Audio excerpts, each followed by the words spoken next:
Hello, everyone. Welcome to this panel discussion. This time we have season 4 promoting health and wellness among children. This is our very first episode. We are talking about health and wellness among children. SDG 3 is in the center, that is good health and well being, and we are powered by All India Educators Forum. I'm your host, Aarti Bagri Gill. I'm SDG 4 AIF. Let's proceed our session further. We have experts in this session with us. For the entire season, we have Dr. Pushpinder Sandhu with us, Dr. Varsha Mukherjee, and Dr. Parul Goyal. They all are experts in their own areas of research and medical fields. I welcome today's panelists on board, Ma'am Pushpalata Thakur Chaudhary, AIF resource person, and Ma'am Rosa S. Manubala, AIF resource person. Welcome to this panel discussion, both the panelists. Today we have a curtain raiser for season 4, and we are keeping SDG 3 in center. As you all viewers are aware of different SDGs, total SDGs in number are 17. And by 2030, we are looking forward to attain all of them. This time, good health and well being for children. We ensure healthy lives and promoting well being for all at all the ages. As we all are educators here, and I believe all the viewers who are watching this want to confirm that the uh, health of the child is of prime most importance. We educators, when teach children in our classrooms, we ensure the mental health and wellness of the children in the classroom too. SDG 3 is having certain targets by 2030 to reach. And there we want to talk about reduced maternal mortality, the deaths of mother when they give birth to a child, and avoiding those child deaths too. SDG 3 is talking about acquired immunodeficiency syndrome, tuberculosis, malaria, and other communicable diseases to get end up to. Reduced mortality from non-communicable diseases as well, in terms promoting mental health. Dear viewers, there are two types of diseases, communicable and non-communicable diseases, which are prevailing in a community where do you live. We bifurcate both the diseases in different categories. And at last, we strengthen prevention and treatment of substance abuse in terms of drug and alcohol use. In total, we are looking forward that this SDG 3, that is good health and well being, will cover all the age groups. In this very session and in Curtain Raiser, we talk about early childhood care and nutrition. When a child gets birth, we need to understand that the very first milk of mother, that is the breast milk, is very, very important for the nutrition of the child. Why healthy eating is important in early years? As our age starts from early years, so therefore we are starting from early years only. We are looking forward for immunity. To boost the immune system of the child should have healthy eating habits. To reduce the risk of common health problem and infections too, we focus on balanced diet. We focus on healthy food. In today's lifestyle, we are giving junk food to the children in their early years, which will lead to hamper the growth and development of the child. We need to understand that we have to support the brain development of the child too. And for that, we need to put focus on eating habits of the children, going for green vegetables and balanced diet. When we talk about bones and joints, they should be strong for the good all round contour development in terms of growth of the child. You have to maintain the healthy weight and height of the child, and that is only possible with good intake. And last but not the least, sleep. In today's era where children are more prone to screen time, their outdoor play is less. In that case, we need to understand that sleep of at least 8 hours is very, very important for the all round development of the child. So, dear viewers, immunity, risk, and maintenance, they are the three important traits which we need to take care when we talk about healthy eating in early years. Now, I'll be taking a turn in this discussion and putting light on growth monitoring of children. For this, I want to invite Ma'am Rosa to put some important light on these topics. Please. Thank you, Aarti ma'am.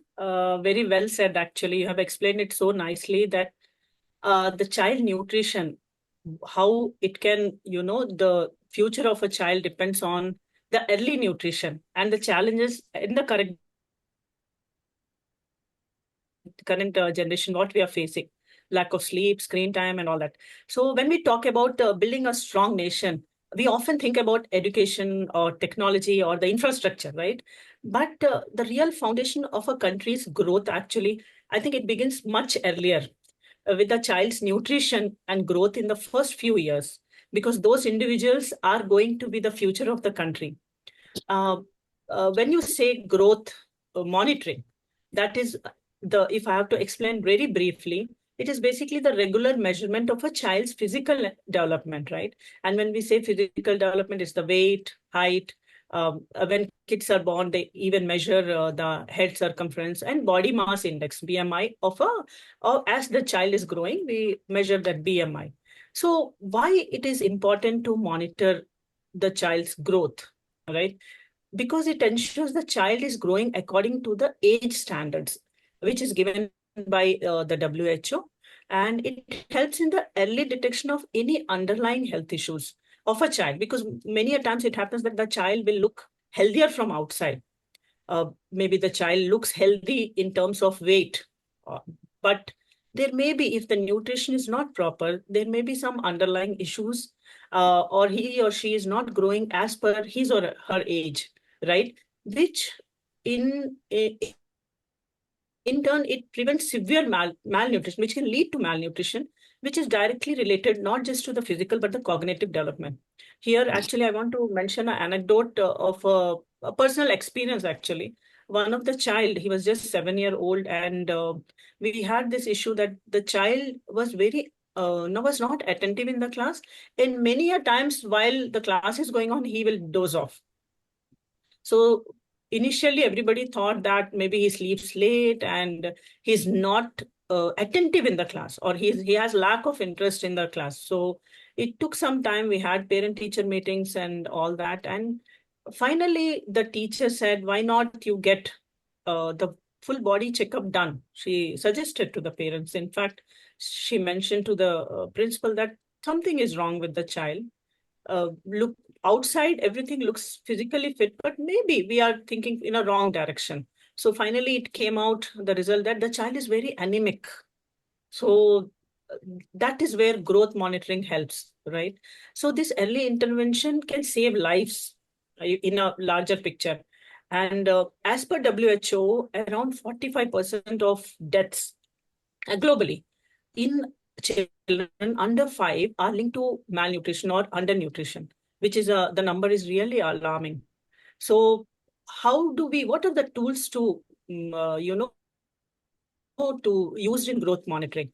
So basically when a child is born, in fact, the graph you can see that actually shows the growth chart, right? Every child, I think every parent who is listening to me, they will connect it, because after the child's birth, the growth chart is given, and at every stage, whether a month's baby or a 1 year old baby, we take the chart, and where the doctor will measure the height, weight of the child, if he or she is growing as per the growth chart, right? If the standard growth measurements given by the WHO.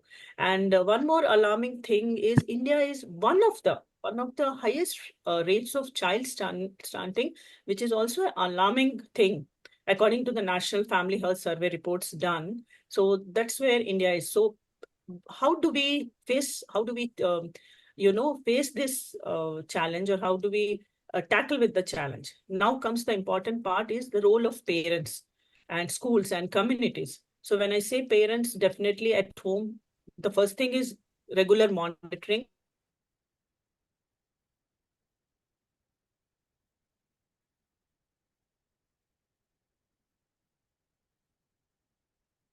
Balanced meals, physical activity, like Aarti ma'am, you very well mentioned that physical activity these days has gone down because of the screen timing. Children are glued at home, so go to school, come back, uh, and it's not like it's older children of months babies also have many a times we see that they are glued to the screen, whether it is TV or cell phones or whatever, and somewhere it hinders the night sleep.